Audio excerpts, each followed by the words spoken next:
Hello friends, welcome back. Here I can see that I just go to the notepad, and here you can see that I use plus character here, and basically by using the plus character we just add some extra data to display in our output, and basically it is a display variable, and we can use the println method is often used to display variable, and to combine both we just uh, uh,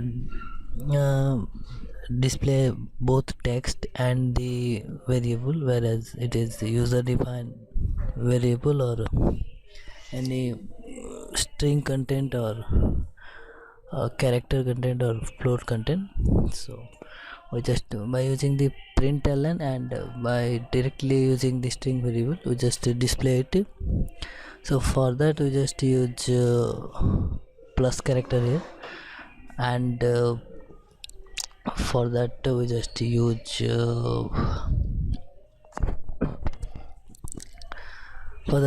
use both text and variable, and adding with plus. So how to use plus character, we just continue to use it. So this is the case one, and here we just display some data.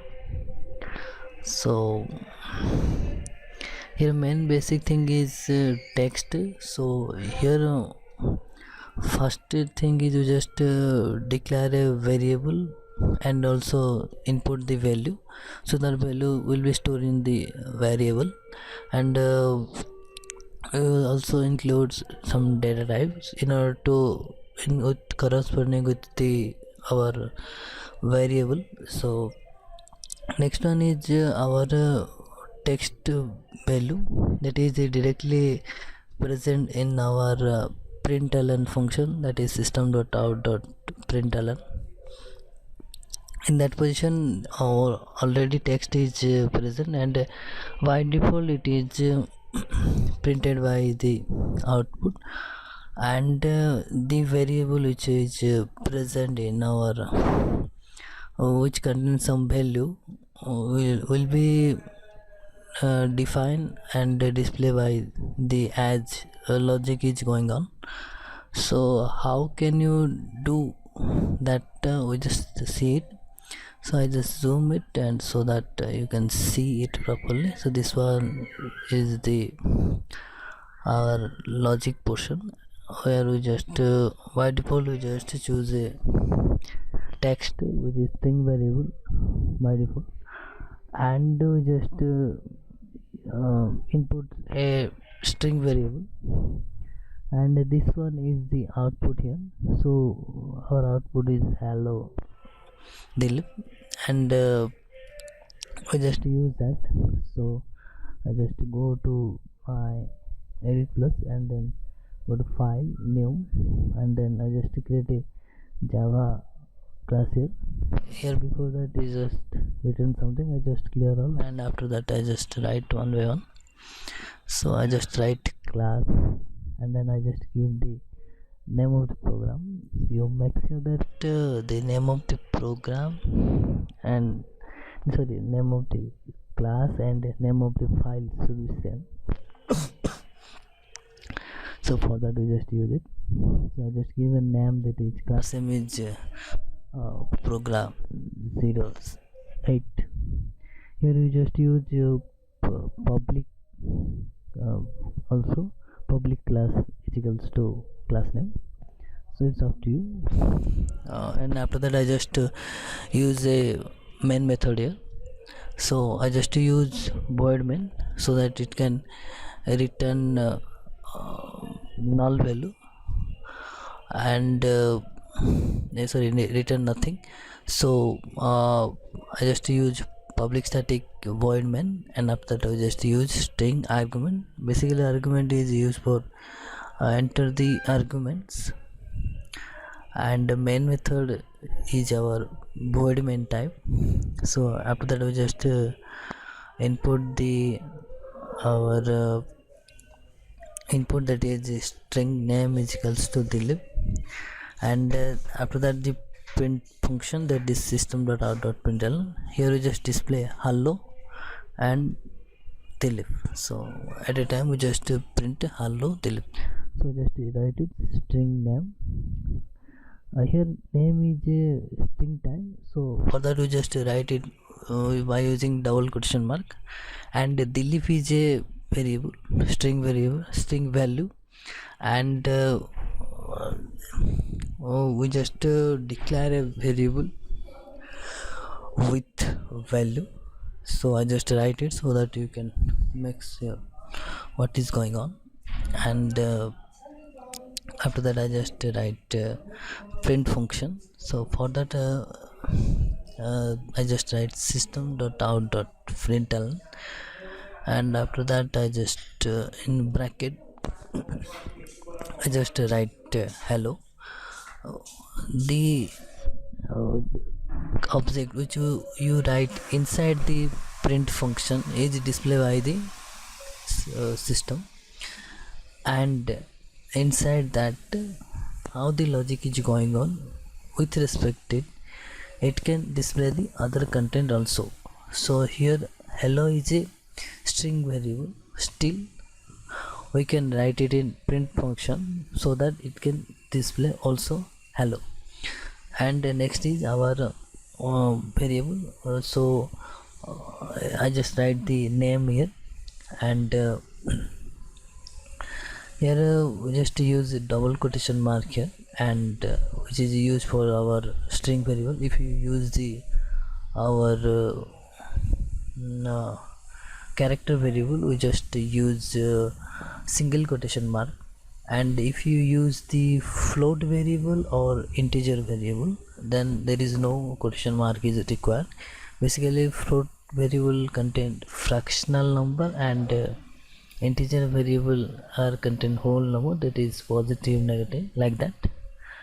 But we just print it. So how can we do it? We can see it here. You can see that I just use the double quotation marks.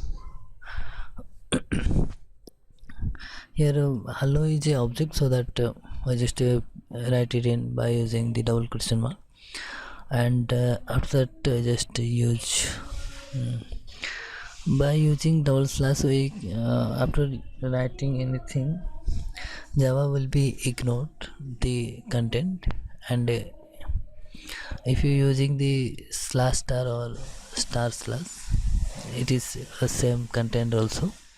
So I just zoom in so that you can give the see the output of the program. This is the basic program.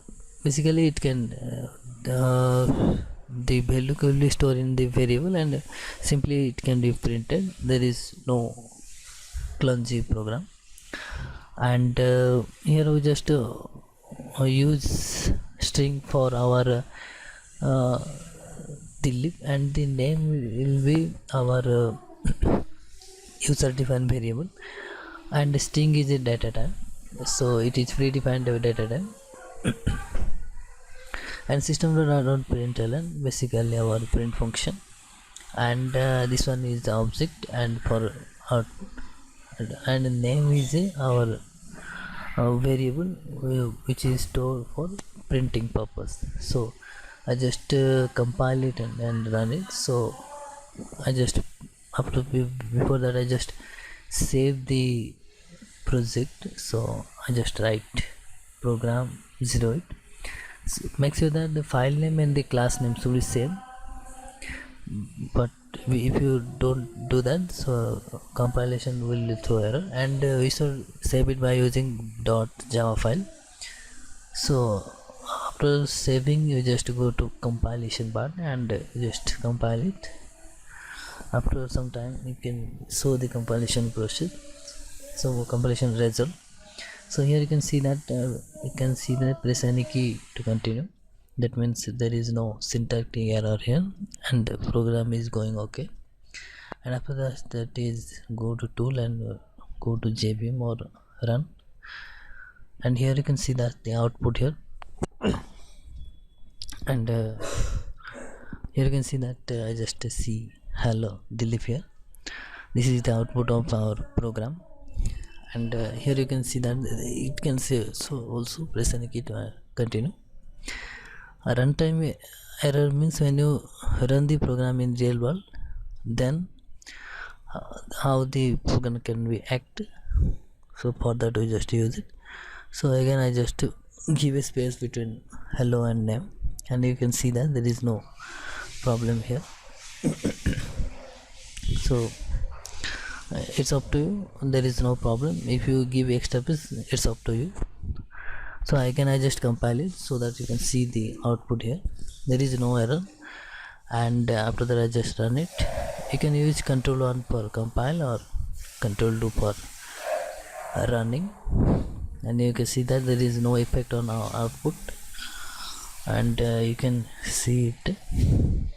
So I just use the gap here. So I suggest you take minimum gap here. So for that I just again resize it, and I just save it.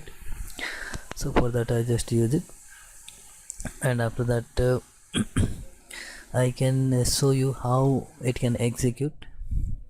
So here you can see that I just use this content dilip, and which is written in double quotation, and you can see the name.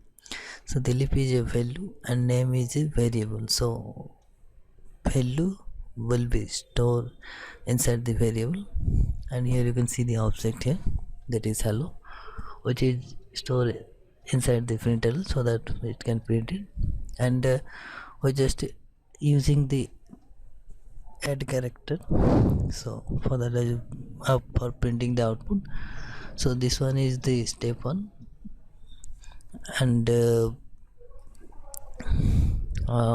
I can write it as step 1, and after that the name will be stored for printing purpose. So name will be stored in system.out.println, and this is the step 2 here. So I just write it. I just write this is step 2, and third one is the it can display both the object and variable. It can display the both object and variable in a single output. So for that I just add it by using plus character. So this is step 3 here, and after that the total content which is present for inside the println, the total content will be displayed by the program. So this is and another step, which is step 4 here. So this is fourth step here, and after that we just continue it, and this is the total execution here. And here you can see that the last output should be string variable, and the our total and the content which is present at last will be hello dilip. So I just write it so that you can see how can it work. So it can important for you, and I just write it. So output should be string value. So thank you, and thanks for watching.